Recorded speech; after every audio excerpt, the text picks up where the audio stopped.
네, 여러분 반갑습니다. TV기자 카인 모빌리티의 TV기자입니다. 내연기관차의 선구자인 포드가 이제는 엠블렘만 빼고 전기차로 빠르게 전환을 시도하고 있습니다. 이번 시간에는 순수 전기차로 새롭게 탄생한 포드의 대표 SUV인 익스플로러 소식을 전해드리겠습니다.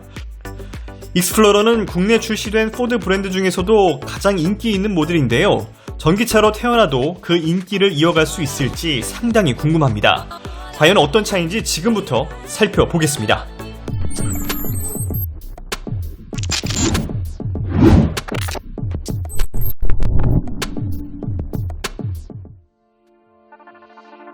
우선 외관부터 짚어보겠습니다. 전체적인 실루엣은 내연기관 익스플로러와는 좀 다른 느낌입니다. 일단 중대형 SUV인 내연기관 모델과는 달리 전기차 버전은 미드 사이즈입니다. 쉽게 말해 내연기관 모델은 제네시스 GV80과 크기가 비슷했다면 EV 익스플로러는 산타페 크기로 바뀌었다고 이해하시면 될 것 같습니다. 크기를 줄인 이유는 배터리 기술의 문제일 수도 있고요. 가격 경쟁력 차원일 수도 있을 것으로 분석이 됩니다. 근육질의 캐릭터 라인을 잘 썼던 내연기관과 달리 매끄럽고 단조롭다는 생각이 들 정도로 라인이 깔끔해졌습니다. 앞모습의 변화도 눈에 띄는데요. 정중앙에 큼지막한 포드 엠블렘을 기준으로 위쪽으로는 글로스 블랙 가로 라인이 가장자리까지 이어져 있습니다. 기역자 형태의 주간 주행등은 양 끝에 위치해 있는데요.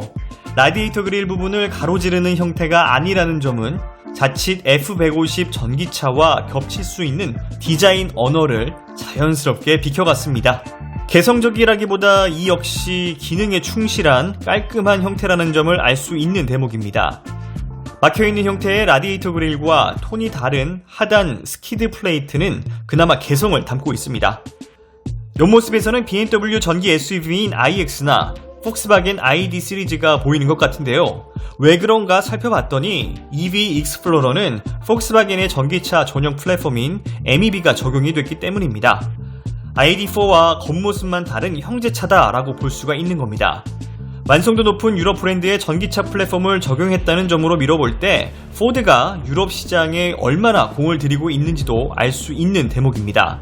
뒷모습도 살펴보겠습니다. 내연기관의 익스플로러 모습이 묘하게 떠오르다가도 전면과 대칭을 이룬 가로줄 배치나 빵빵한 볼륨감은 나름의 개성을 지니고 있습니다.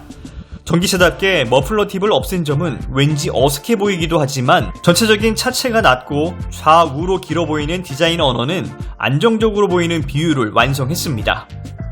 TV기자. 이제는 실내로 넘어가 보겠습니다. 우선 센터페시아에 떡하니 자리 잡은 대형 인포테인먼트 디스플레이가 가장 먼저 눈에 들어옵니다. 터치 방식의 이 14.6인치 화면은 위아래로 이동하는 형태로 제작이 됐습니다. 테슬라가 이 디스플레이로 차를 제어하는 것처럼 EV 익스플로러도 한 번에 차량 컨트롤이 가능합니다. 또 무선 안드로이드 오토와 애플 카플레이를 실행할 수가 있어서 탁월한 디지털 환경을 제공하고 있네요. 스티어링 휠 안쪽으로 6인치 디지털 계기판이 보이고요. 앰비언트 라이트를 상당히 잘 노출시키면서 미래에 온 듯한 기분을 느낄 수 있게 해줍니다. 센터 콘솔의 용량도 상당히 돋보이는 부분인데요. 무려 17리터의 저장 공간을 확보하면서 노트북과 같은 대형 물품을 보관할 수도 있습니다. 전기차이기 때문에 센터 터널이 없는 점도 알 수가 있습니다. 5인승이라고는 하지만 내연기관의 2열 가운데 자리가 불편한 점과는 달리 편안한 발 공간을 확보할 수 있다는 점은 고무적입니다. 다만 적재 공간은 기존 익스플로러보다 좁아진 점은 좀 아쉽습니다. 3열 좌석도 없는 데다 적재 용량은 450리터에 불과해서 다소 아쉬울 수 있겠다는 생각도 들었습니다. 충전 속도는 상당히 빠른 편입니다. 배터리 잔량 10%에서 80%까지 채우는데 25분밖에 걸리지 않습니다. 정확한 재원이 나와봐야 알겠지만 폭스바겐의 미드사이즈 MEB 플랫폼에 비춰볼 때 주행 가능 거리는 450km 내외에 이를 것으로 예상됩니다. TV기자가 봤을 때에는 가족 구성원이 3명에서 4명으로 이루어져 있다면 만족스럽게 탈 수 있을 것으로 예상됐습니다. 특히 디자인도 호불호를 없애면서 폭넓은 연령층의 호감을 이끌 것 같다는 생각도 강하게 들었습니다. 가격도 한번 살펴봐야겠죠. 일단 트림은 익스플로러와 프리미엄 이렇게 두 가지로 나올 계획입니다. 프리미엄의 예상 판매 가격은 약 4만 5천 유로인데요. 우리 돈으로 환산하면 6,300만 원 수준입니다. 일단 오는 11월부터 유럽 시장에 먼저 출시될 예정이고요. 아직 국내 시장 출시는 정해진 바는 없습니다. 다만 유럽향 전기차들이 국내 시장 진입 장벽이 높지가 않고 익스플로러가 그동안 우리나라에서 잘 팔린 점 등을 미뤄볼 때 국내 시장 출시 가능성도 상당히 높다는 점도 염두에 둬야 할 것 같습니다. 앞으로도 전기차와 관련한 다양한 소식을 받아보길 원하시는 분들은 구독과 좋아요, 알림 설정을 해주시면 감사하겠습니다. 지금까지 TV기자의 이비 리뷰였습니다. 감사합니다.